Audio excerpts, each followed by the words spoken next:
12월 17일 화요일 기도로 돕는 그 사랑 매일 묵상. 오늘은 시편 86편 8절에서 13절입니다.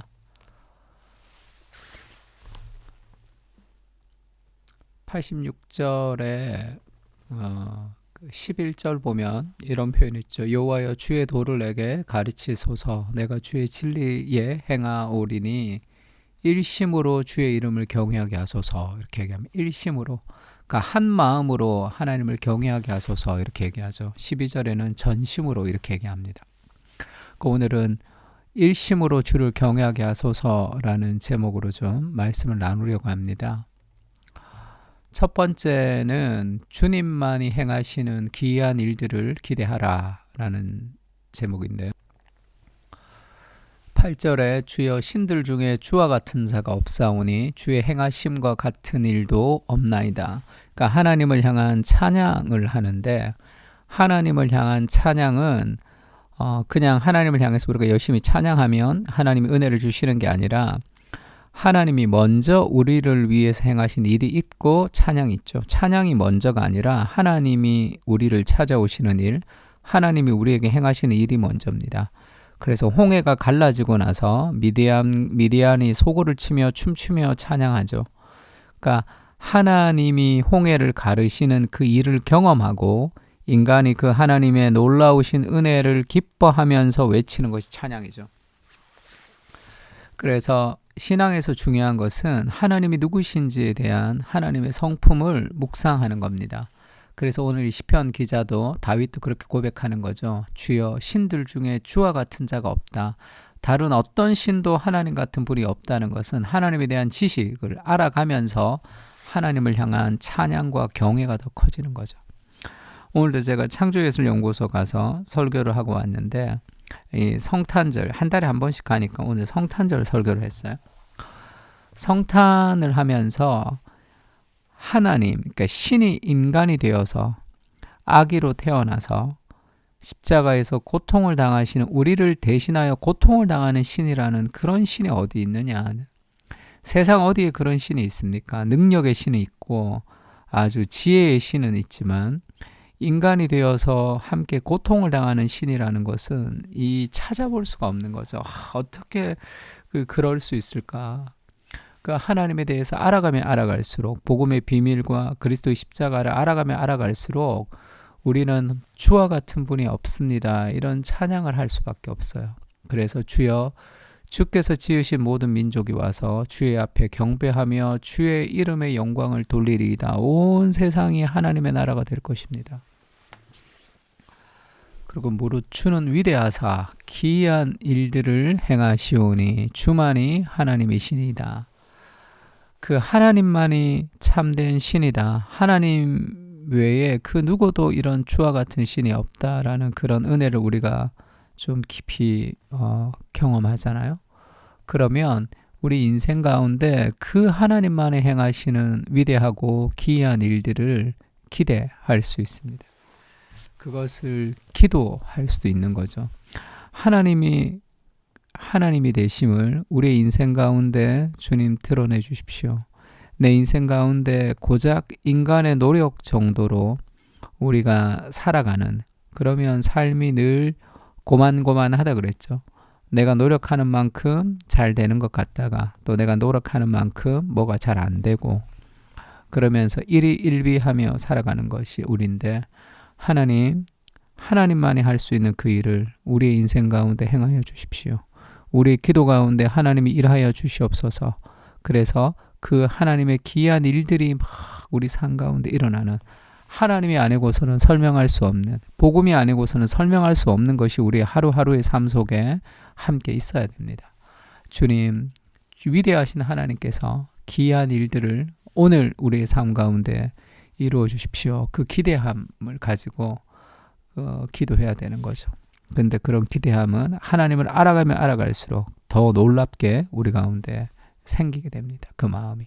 두 번째는, 그래서 바울도 그렇게 얘기하죠. 깊도다 하나님의 지혜와 지식의 풍성함이요. 이렇게 얘기하죠. 그의 판단은 헤아리지 못할 것이며 그 길은 찾지 못할 것이므로다. 그게 얼마나 놀라운 거예요. 그 하나님에 대해서 알아가면서 그 풍성함을 누릴 수 있습니다. 신명기도 그렇게 얘기하죠. 이스라엘이여 너는 행복한 사람이다. 여호와의 구원을 너같이 얻은 백성이 누구냐. 그는 너를 돕는 방패시요 내 영광의 칼이시로다.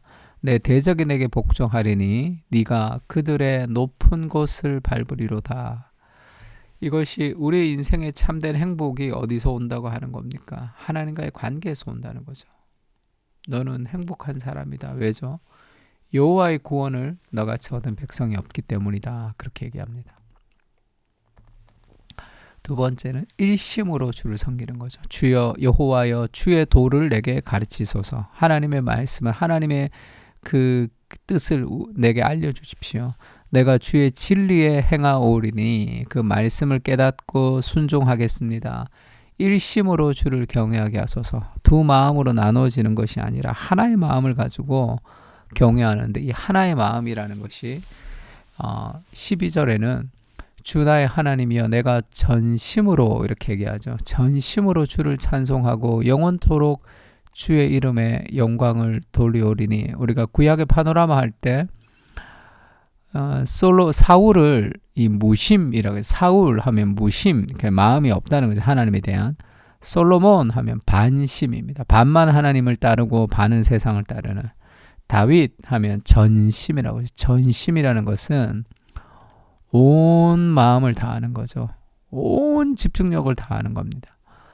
그 전심으로 일심으로 하나님을 경외하게 해주십시오. 이는 내게 향하신 주의 인자하심이 크사 내 영혼을 깊은 수월에서 건지셨음이니이다.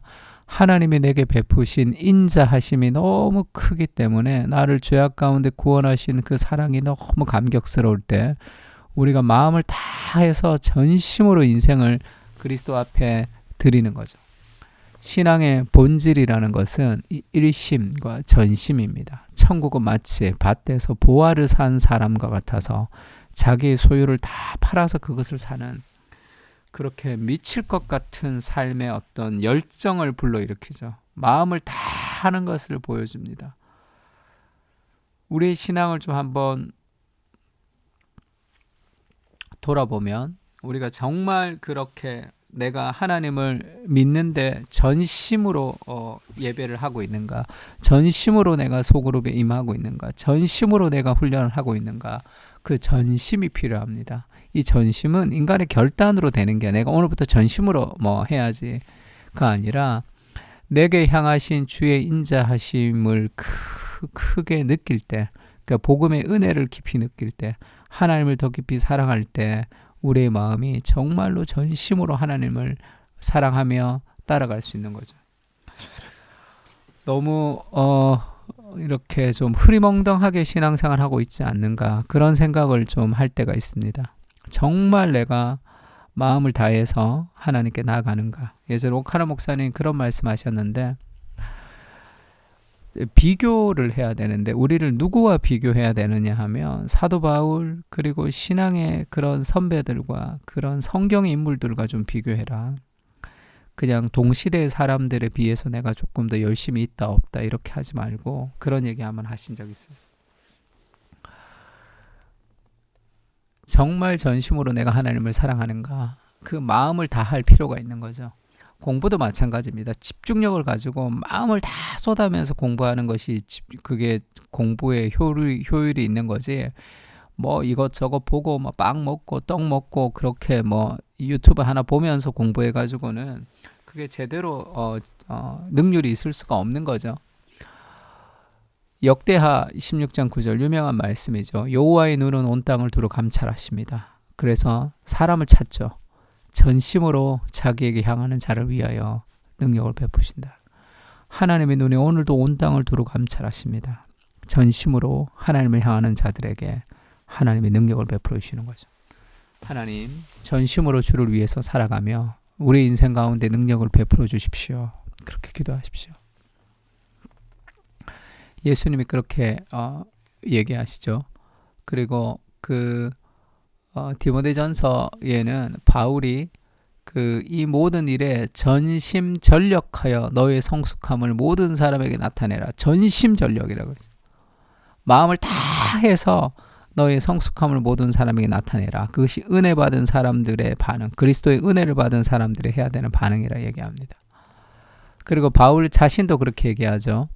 내가 어떻게 해서든지 죽은 자 가운데서 부활에 이르려 하느니 내가 이미 얻었다 함도 아니요 온전히 이루었다 함도 아니라. 나 참 신앙생활 열심히 했구나, 나 열심히 봉사했구나, 그렇게 생각하는 것이 아니라 늘 목마른 인생으로 살아가는 거죠. 왜냐하면 오직 내가 그리스도 예수께 잡힌 바 된 그것을 잡으려고 달려가노라. 신앙은 그리스도 예수께 잡히는 겁니다. 먼저 하나님이 베풀어 주신 사랑에 사로잡히는 것이에요. 신앙이라는 것은 매료되는 것입니다. 그래서 그 은혜가 깊은, 그 사랑이 깊을 때 우리가 그것을 잡으려고 달려가는 거죠. 나의 결단이 먼저 있는 것이 아니라 하나님에게 사로잡힌 것이 있는 거죠. 그래서 바울이 그렇게 얘기합니다. 형제들아, 나는 아직 내가 잡은 줄로 여기지 아니하고 오직 한 일, 했던 일을 얘기합니다. 즉 뒤에 있는 것을 잊어버리고, 오직 한 일, 한 가지 일, one thing이에요. 즉 뒤에 있는 것을 잊어버리고 앞에 있는 것을 잡으려고 표대를 향하여 그리스도 예수 안에서 하나님이 위에서 부르신 부름의 상을 위하여 달려가노라. 그의 신앙을 지금 달려간다고 표현하고 있죠. 하나님의 성품을 더 깊이 알아가게 하시고 놀라우신 은혜에 감격하며 살게 하여 주시옵소서. 은혜를 기억하며 마음을 다해 전심으로 하나님께 나아가게 하시고 두 마음으로 나뉘는 삶이 아니라 일심으로 모든 집중력을 주님께 드리며 살게 하옵소서. 사랑 안에서 완전한 헌신으로 우리를 사랑하신 주님의 사랑을 기억하며 표대를 향해 잡힌 바 된 그것을 잡으려고 달려가게 하옵소서. 아멘. 우리 다 같이 시편을 가지고 함께 기도하겠습니다.